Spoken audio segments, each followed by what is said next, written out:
over the prison ministry, and we've been working with him. So I'm going to let him, without further ado, give y'all a little something, something. Well, good morning, everyone. Good morning. I'm glad to be here. I'm glad to be here on this occasion, especially because this occasion put us right in the middle of a dreamer and a visionary. A dreamer and a visionary. Let me just say one thing about dreamers. There are two dreamers that I know we're familiar with. One name was Daniel. Daniel had a dream. God gave him a dream. When God gave him this dream, Daniel was able to save a nation. Daniel was able to save a nation. But not only did he give him a dream, but he gave him a vision of how the nations would grow, how they would fall. He gave him a dream and a vision. The vision showed Daniel that one day we would be right here today. That we would be here today. But then there was another dreamer, a visionary. And his name was Joseph. Joseph was given a dream. This dream showed him how a nation would suffer and how a nation would also prosper. With this dream, Joseph was able to take it straight to the capital. And at the capital, he was able to say to the people that if we would but organize, if we would but come together, we can save this great nation. Well, I'm standing today on this 2013, right between a dream and a visionary. The dreamer was Dr. Martin Luther King. Now, I know some people believe that the dream hadn't come true yet. But I want to tell you that the dream is alive and well. The dream has come true. We still have vision, but the dream is true. All across this great nation, you can see without a doubt that God has focused us on not only the color of a man's skin, but the content of his character. If you don't really see the dream, all you got to do is cut on the television right now, and you'll see in the great capital of this United States of America, the inauguration, not the first term, but the second term of the President of the United States of America. Somebody said it was by accident the first time. Somebody said it was a mistake the first time. Somebody said it might have been a fluke the first time. But when it's done a second time, it is without doubt that the dream is true. We are realizing the dream because a man of color is now the ruler, the president, the king of the very nation that one time enslaved him. I want to tell you that's what Dr. Martin Luther King saw. He saw an opportunity where a slave can become king. And I want to say today that I am just so glad to be a part of that dream today. A dream when we have an opportunity to do anything we want to do. And we can do it now. But if Dr. King was here today, I'm sure the agenda would change just a little bit.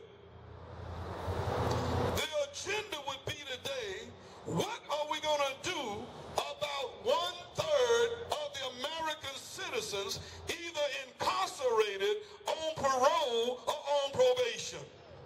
I'm talking about 1/3. I'm talking about 1 out of every 31 American citizens. No matter whether you're Asian, whether you're African American, whether you're European American, whether you are Spanish Americans, you are incarcerated in America or on probation or on parole. 1/3 of the American citizens. I think Dr. King would address that. I think Dr. King would be addressing today our need to take care of our bodies. I think Dr. King would be addressing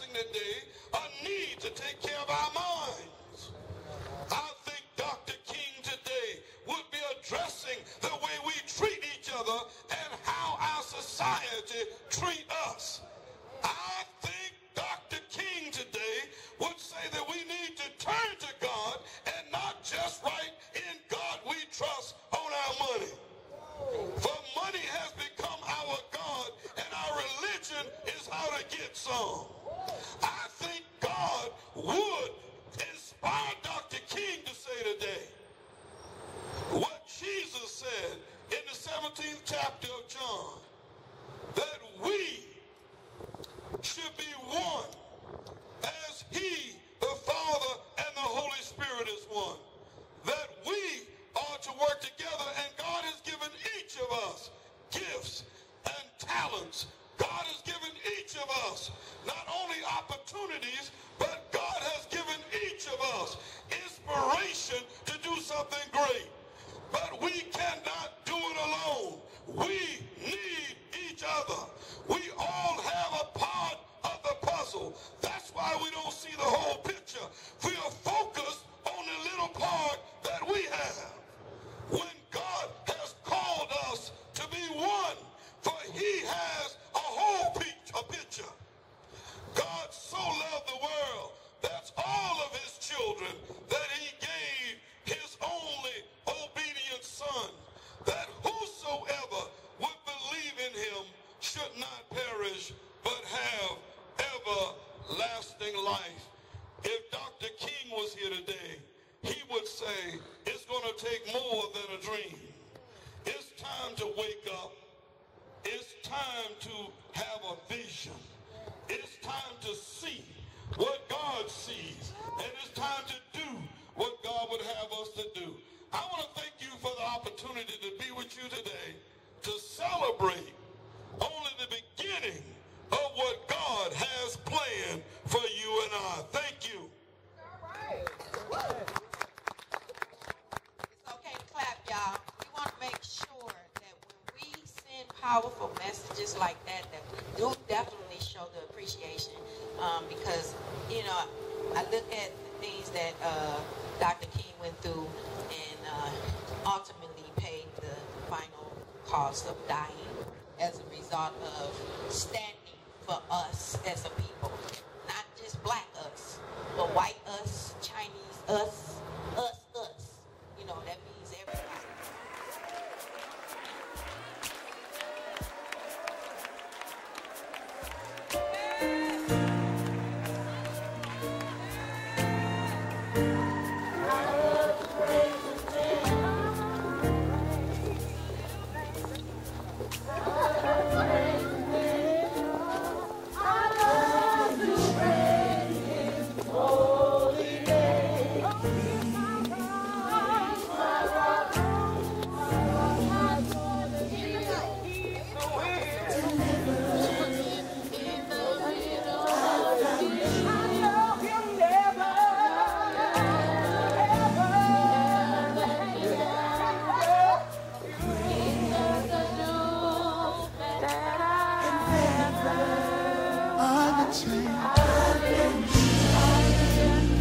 Presence of the Lord, I've been free, delivered, and in your presence, Lord,